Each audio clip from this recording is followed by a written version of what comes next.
Pretty Funny Show. You guys, I know I took a 2-week hiatus. Honey, I had to get it together. She got a new set, lights, camera, all action, baby. Hold on. I'm not even kidding. I'm not even playing when I say I got the lights, the camera, and action. Okay. So anyway, guys, literally 2 weeks, I just wanted to level up because I've seen you guys coming in, supporting me, whether you just found me organically, you've been following my comedy page at Ashley Burgess Comedy, or you're here because you are a loyal wino and supporter of Tasha K, which you know is my fairy pod mother and my big sister. So, you know, I'm just so happy to be back and in full effect and ready to go. So, listen. Today, I want to talk to you about, it's going to be very, very brief. We're going to do a rundown of episode 1, season 16 of the Real Housewives of Atlanta. They just made their comeback over the weekend. And, you know, I have some mixed thoughts, you know, mixed reviews. And guess what? I'm going to keep it very brief. We're not going to be here all day because it's not going to take all day to talk about episode 1. Okay, so within the first 10 minutes, they gave us a snippet of Kenya Moore. Happy to see her because, you know, with everything that was going on, I didn't know if we were going to see her again. I would like to acknowledge how, for the first time, season 16, after all this time, Kenya Moore's thighs were matching her BBL a lot more than usual. So I was very, very happy to see that. You know, too bad that they phased her out and we couldn't, you know, really bask and enjoy her in all her glory. There was a scene between Drew Sidora and Kenya where Drew was, you know, talking about how she had been making music with Dennis, which is Portia's baby daddy. And it was just like really shady. And I mean, you know, I see this all the time, people playing these little games and stuff, especially when they're obsessed with you, so they want to, like, you know, deal with everything around you. But I just really thought that, I don't know how else to say other than it's very much bottom of the barrel behavior. Like, out of all the producers in Atlanta, I mean, shoot, my best friend, Honorable C-Note, he's been living there since probably at least 20 years now. I mean, it's just, so, I mean, Metro booming, you know, Southside, you got so many producers that live in Atlanta, and you're Drew Sidora. So you've been in the game for a minute and you have to go to Portia's baby daddy / Dennis to get your next hit. And you know, what really struck me about this is like, Drew Sidora just been moving funny since moving funny. Because remember how we got introduced her? We got introduced to her by, you know, her coming in and breaking up Derwin and Melanie's wedding and marriage on the game. It was Drew Sidora. And she been moving slimy ever since, you know? Art imitates life. What else is going on? You know, I'm not trying to be rude here. Again, it's Women's History Month, girl power, but I think real girl love and women empowerment is accountability and helping a sister out. So with that being said, I saw a lot of bad plastic surgery with the new girls. I think botched is far-fetched. Like, they're not botched and they're still attractive and good to look at, but it's just like, especially like they got bad white woman work, you know? Like, it's not even like, it's just giving pull too tight, lots of Siamese cat type faces. I don't know, that took a lot of getting used to, and I don't know if I ever will, you know, just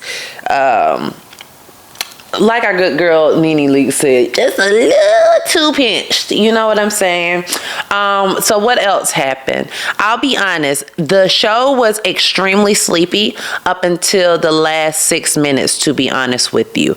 Let me take this moment. I know I said I was going to keep this brief. Let me take this moment to go up for our girl, Atlanta's own hidden gem, honey, Shamia Morton. She's taking it. Shamia Morton, you're taking it, girl. You're taking it, Shamia Morton. Honey, Shamia came through it. We're real wealth that we never even knew she had, honey. You know, because wealth is silence. Wealth is silent. Y'all been playing her like the sidekick. the plus one. And when she really got her moment, Shamia came through. She said, oh, y'all thought I was a sidekick? That girl came through. She about to be holding the center peach next year. Better believe that. But when I say Shamia came through and she said, I'm David Ruffin and these are the Temptations. Honey, within the first episode, our good sis got gifted for her 42nd birthday. By the way, I had no clue that was her age. She looks incredible. Honey, got gifted the Cullinan, episode 1. I know everybody has mixed feelings about this. It ain't that deep, but Portia definitely did come through and try to get in all on her moment when it was just like, you definitely could have went around the other way. Could have went around the other way. We didn't need all that. We didn't need you to make it about you, So once again, another Temptation reference. Shamia definitely looked at her like, ain't nobody coming to see you, Otis. Okay. But I refuse to let you go. Okay. But what I will say is I definitely, even though everybody else is trying to put this on Portia, I don't think Portia's jealous of Shamia at all. And I think that and we see it too often, even in the real world, on reality TV, whatever have you. When somebody puts somebody on and then they try to do the flipperoo and act like whatever, it's like, however you want to spin it, it's obvious that Portia, especially with them being friends for decades, it's obviously that Portia opened up that door for Shamia, She wanted to see her friend on. So I think us, going with this jealousy narrative, and I'm going through all the comments. Everybody is doing their part in trying to drive a wedge in this friendship and trying to say that, Portia jealous of Shamia. And it's just like, she more than likely, I don't care if she has more money, she most likely put Shamia on. It's real weird to say that somebody is jealous when they're the ones that put you on. And they didn't have to. They could have kept you a little secret, a dirty little secret,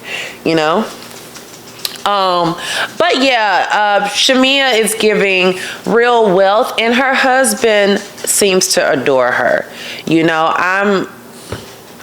I'm just so happy to see her, being an anchor for the show like this, especially being considered a friend for so long, a plus one, a sidekick, especially in the rollout credits, she basically presented herself as the glue that holds the entire cast together. I guarantee you she's going to be having a center peach. Guess who we did not see episode 1? Phaedra. But what I do know and think about Phaedra, when she comes through, she's going to come through in full effect. Anything else that happened?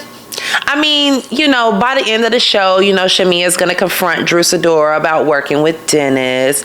And, she didn't ask, do you work with him? She asked, are they dating? And damn well. They're not. So, especially, I think we've had enough time in real time for, that to play out if that was the case, What else struck me? The truth is, I felt the episode was, on a scale of 1 to 10, I'll give it a 7. I'll give it a 7. Truthfully, the season 15 premiere was way more dynamic and riveting than this one. I remember that. Now, they didn't keep up the momentum after that premiere, I will say that. And I do feel that these girls are going to start bringing it a little more as the episodes go on. But yeah, it was okay. It was okay. I don't know. We're going to see where this storyline goes with most of these girls. We honestly probably aren't going to get anything good into the Kenya Moore situation with Britt Eady, and then maybe a cash trip. So I would love to have gone more in, but they really didn't give us much. Really, really good editing and production, or whether you feel like it was good or not, it was new, it was fresh, it was a different, angles and, different transitions. They just did different things that I didn't see them do in previous seasons. Yeah, so season 16, Real Housewives of Atlanta. You guys, please get in the chat below, drop your comments, and let me know if you thought it was a hit or a miss. On a scale of 1 to 10, what would you rate it? I cannot wait to give you some more reviews. We're going to go through Married to Medicine. One thing that I did want to say. Again, back to Shamia. I'm so happy to look on screen and see somebody that reminds me of myself. When I look at Shamia, especially with her complexion, I see me. When I look at Lauryn Hill, I see me. When I look at Dolce, I see me. When I look at Tasha K, I see me.